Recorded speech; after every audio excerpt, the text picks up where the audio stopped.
So will we get the mustache for season 2? No. This is just me being lazy about shaving this morning. Don't read anything into this. No, the mustache has to be earned. That is in season 6, 7, 8, 10 if we're lucky. No mustache. Fair enough. But other changes are afoot. What other changes are coming to Jim's Gordon life? Oh, well, there are changes to Jim. I mean, we pick up season 2 where it's sort of a reversal of fortune. Young Mr. Cobblepot is the king of Gotham, and Mr. Gordon is at the lowest he's ever been. He's been punished by Loeb for saving Falcone's life and foiling Loeb's plan, and so he's a traffic cop, and he's pretty bitter about it. But as always in Gotham, things change quickly, and the roles are reversed yet again. Does Oswald still think they're friends? I think yes. I mean, in his own, demented way, yes, that's a friendship to him. I think it's friends. They're both aware of what the nature of their friendship is. It's a friendship born out of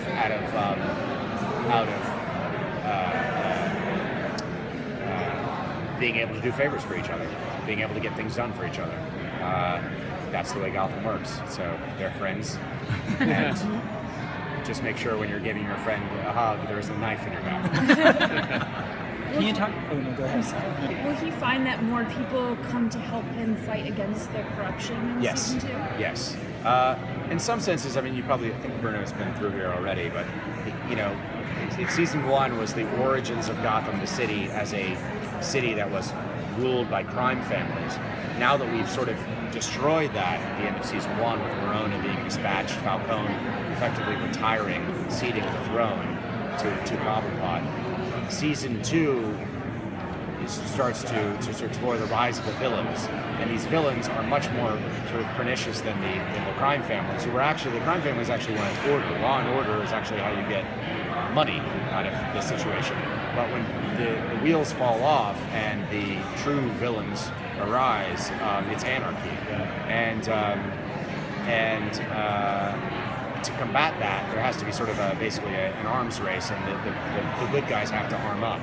And so we'll get into that later in the season, but there becomes a sort of a, I don't know how much I can say. The good guys have to arm up and become more armed. I don't know how to say it without spoiling it. So yeah. There's always been a fine line between law and order in Gotham. So how did those lines become a little bit blurrier for Jim? Immediately in the first episode back, you'll see a deal with Mr. Cobblepot that has extremely negative consequences. Jim has learned that he has to do what he has to do to get things done, and it's a real change for him to throw morality to the side, still serving the greater good in his mind, but doing whatever he has to do. It's a little sad actually to watch that go away, but that is the journey we're going on, which is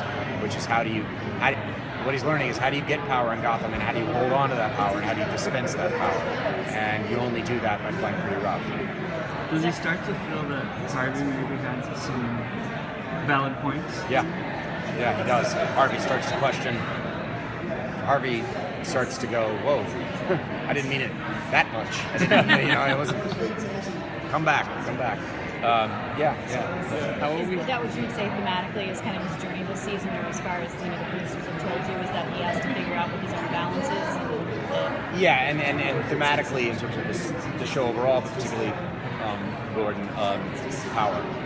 How to gain it, how to keep it, how to dispense it. And it is a Machiavellian world where you are not, morality has very little to do with it. How will Bruce and Gordon's relationship evolve in this season? Will we start to see the seeds of that deep friendship Batman and Jim Gordon will have eventually? Yeah, they were on the outs, in sort of the middle of the first season, as Bruce felt betrayed by Jim for not living up to his promise to solve his parents' murder, and they're slowly sort of picking up the pieces, but at the same time, Bruce is not being completely honest with Jim, because as he discovers this cave that his father had he embarks on his own journey and doesn't tell Jim that he's doing it. So the secrets also start to build up as well. But yeah, they know what they're up against in terms of the bad guys, so they are on the same team. But Bruce isn't entirely honest with it about what he's up to. How about romance? Yeah, we got some of that too. We got a little bit of that too. Yeah, so obviously Barbara has turned from loving partner to psychotic ex-girlfriend, and she only gets crazier in season 2, and that puts a strain on Jim's relationship with Tompkins, and Tompkins is one of the few people he has to actually confide in and rely upon. But as she watches Jim turn darker, she starts to question her own belief in the man in a way. I think her own love for him is it can it sort of withstand the turn that he's taking, and can he pull back? Can she keep him from turning all the way to the dark side? It's a nice noirish kind of dark, elevated or dark, mature relationship of two people really struggling with how to survive in the world and be good to each other and good to themselves. Cool.